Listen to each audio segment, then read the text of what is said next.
Hi friends, welcome to my channel. నేనైతే ఈరోజు మీకు మరో కొత్త రెసిపీతో అయితే మీ ముందుకు వచ్చాను. ఓ గిన్నెలో వాటర్ తీసుకొని దాంట్లో కొంచెం అంతా సాల్ట్ అయితే వేసుకోవాలి. చూడండి, కొంచెం అంతా సాల్ట్ అయితే వేసుకోవాలి. ఆయిల్ వేసుకోవాలి, ఎందుకంటే నేను న్యూడిల్స్ అయితే చేసి చూపిస్తానండి. నీళ్ళు అయితే మరుగుతున్నాయి కదండి, దాంట్లో అయితే ఇప్పుడు నూడిల్స్ అయితే వేసుకోవాలి. కొంచెం అయితే ఉడకాలండి వాటర్లో, కొంచెం అంటే మెత్తపడాలి. ఇవి గట్టిగా ఉంటాయి కదా, కొంచెం మెత్తపడాలి. అయితే ఇది ఉడికిపోయింది కదండి, ఇలా జాలి గిన్నెలోకి అయితే వంపేసుకోవాలి. అంతా చల్లార్చుకోవడానికి అయితే మనం పక్కన పెట్టుకున్నాం కదండి. ఇప్పుడైతే మనం కడాయి పెట్టుకొని దాంట్లో ఒక 2 స్పూన్స్ అయితే ఆయిల్ అయితే వేసేసుకోవాలండి. కొంచెం అన్ని ఉల్లిగడ్డలు వేసుకోవాలి, క్యారెట్, క్యాప్సికమ్. దీన్ని మంచిగా కలిపేసుకోవాలి ఒకసారి.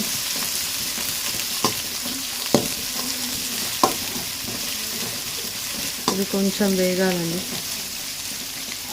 ఎప్పుడు ఎగ్, చికెన్ వేస్ట్ చేసుకునేదానికన్నా ఎప్పుడైనా మనం తినని రోజు తినాలి అనిపిస్తే ఇలా కూడా చేసుకోవచ్చండి. ఇలా వెజ్ న్యూడిల్స్ కూడా చాలా బాగుంటాయి. ఇలా ఒకసారి ట్రై చేసి చూడండి. కరివేపాకు. ఇప్పుడు దీంట్లో అయితే మనం ముందుగా ఉడకబెట్టి పెట్టుకున్న న్యూడిల్స్ అయితే వేసేసుకోవాలండి.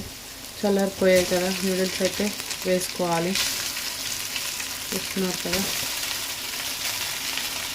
హాట్ వాటర్ నుంచి తీసినాక కొంచెం చల్లనీళ్ళు వేసుకోవాలండి. ఇప్పుడు దీంట్లోనే కొంచెం అంతా రెడ్ చిల్లీ పేస్ట్ వేసుకోవాలి, కొంచెం గ్రీన్ చిల్లీ, సోయా వేసుకోవాలి, కొంచెం వెనిగర్ వేసుకొని మంచిగా మిక్స్ చేసుకోవాలండి, అంతా కలిసేటట్టుగా. కొంచెం కారపొడి వేసుకోవాలి, అలానే కొంచెం సాల్ట్ వేసుకోవాలి. అలాగే దీంట్లో కొంచెం అంతా నూడిల్స్ మసాలా అండి ఇది. ఇప్పుడు ఇదైతే అయిపోయింది కదండి, దీంట్లో కొంచెం అంతా స్ప్రింగ్ ఆనియన్స్ వేసుకోవాలి, కొంచెం అంతా కొత్తిమీర వేసుకోవాలి, కలిపేసుకోవాలండి. ఇదైతే అయిపోయింది. ఇలాంటి మరెన్నో వీడియోలు మీకు కావాలి అనుకుంటే మా ఛానల్ని సబ్స్క్రైబ్ చేసుకోండి.